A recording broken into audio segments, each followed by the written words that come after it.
to work on. Yeah, on that particular album is a symbol. It looks like 3 esoteric sixes.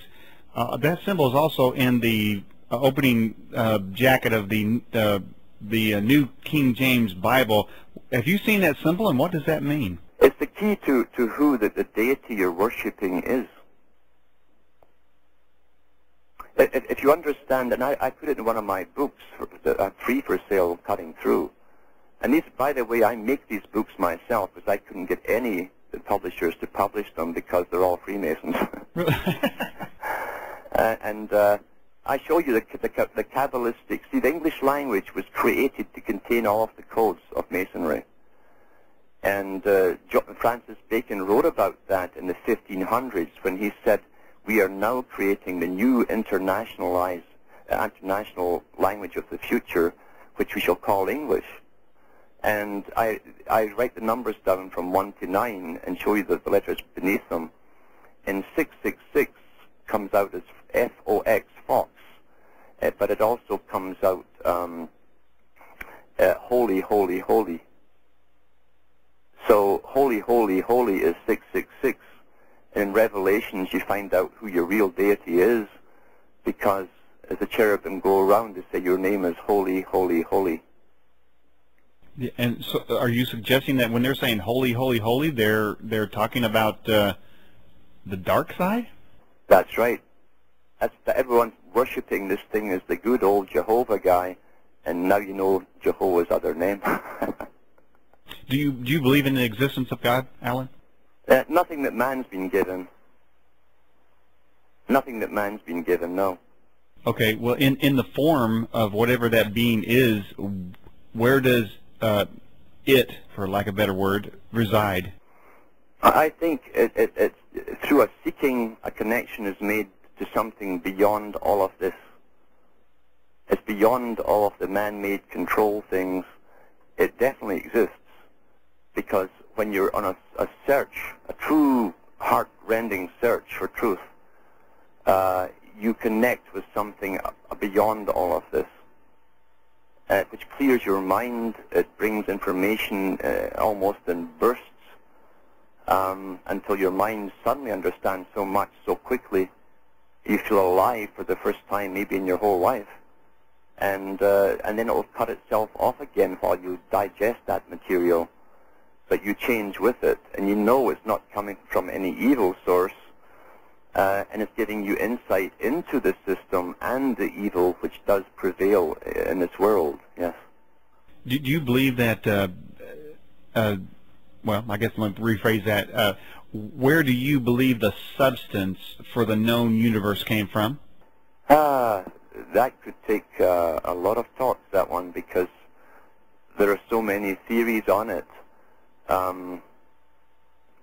But personally, I think just trying to figure out the miracles of life itself and all kinds of life could keep you occupied forever. That in itself, you could never get to the bottom of, except even Darwin himself had to admit, when he looked at the vast complexity and perfection of the eye of an insect, he said, I don't care if you threw all the dictionaries into one room, they couldn't come out as perfect as this. Yeah, he also said in his book, The Origin of Species, Darwin also said that there is no evidence of the fossils between the changes of the species. He said the ground should literally be covered with them. In other words, you put a shovel in the ground, you should hit some kind of transitional species, and there isn't none there. Mm-hmm. There's none. No, there's none. And that's, of course, and trying always under the guise of science, which is fudged all the time.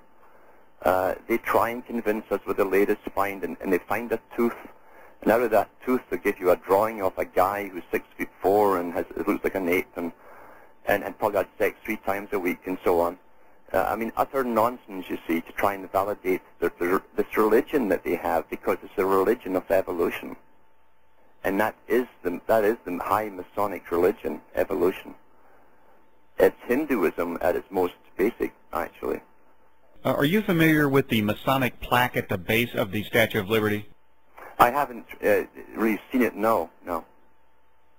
But I do know that, of course, it was who brought it over and so on, and it's really the sun god, the ancient sun god.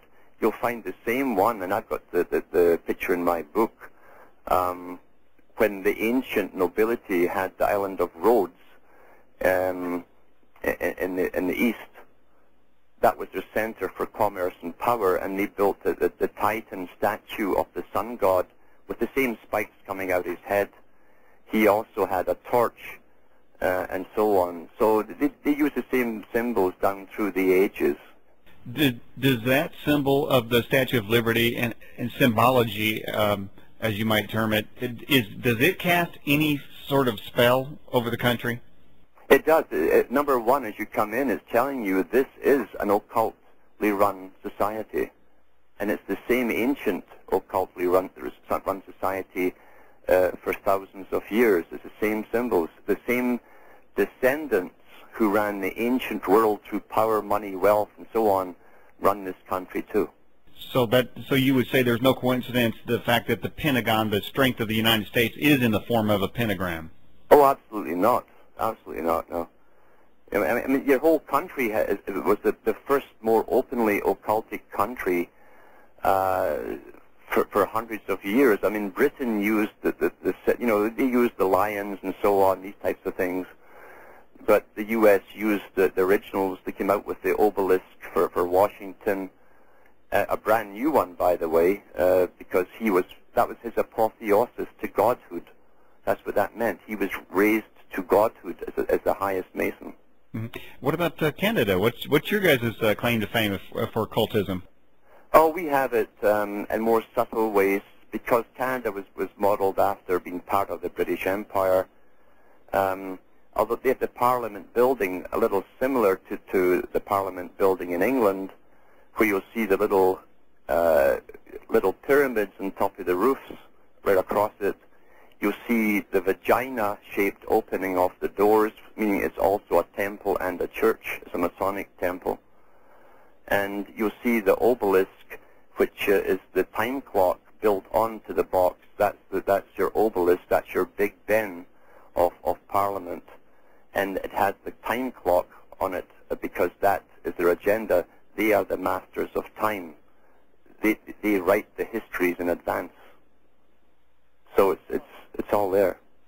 Yeah, last week we had a very controversial guest on, and the actual topic was one way or another was homosexuality. Do you believe that gay marriage or homosexuality in general is part of any sort of globalist elite agenda to get that in? Is that a necessary part of this puzzle?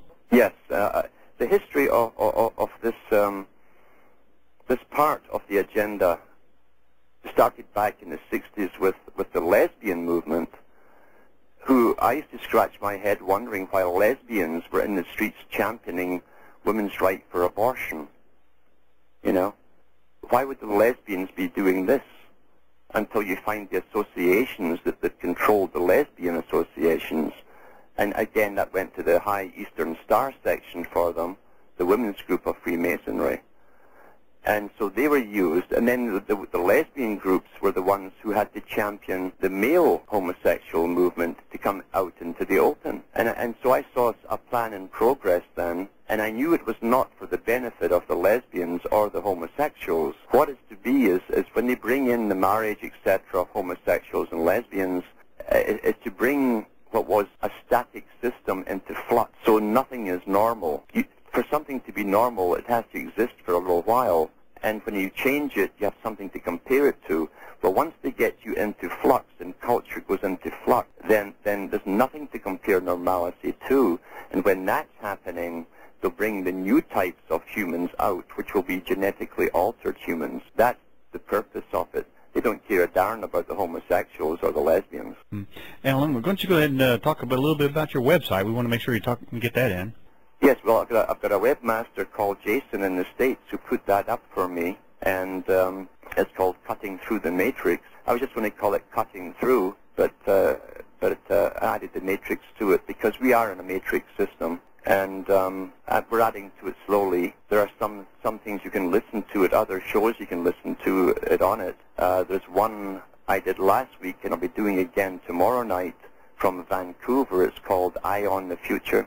so people will be able to come in and hear live, and the coordinates for that are on the Cutting Through the Matrix website. It takes emails, and they are relayed to me every day, so I can get back to people. And we are starting to get people from different parts of the world really coming in now, and it's opening a lot of eyes. I also will be bringing up the series of the beginnings of religions that I did on the shortwave radio on Sweet Liberty and on the internet radio with Sweet Liberty. I'll be making them available once I've transferred them from tape. And this is almost a university education I gave since '98 on all these histories of the exoteric religions and the esoterics going back for thousands of years.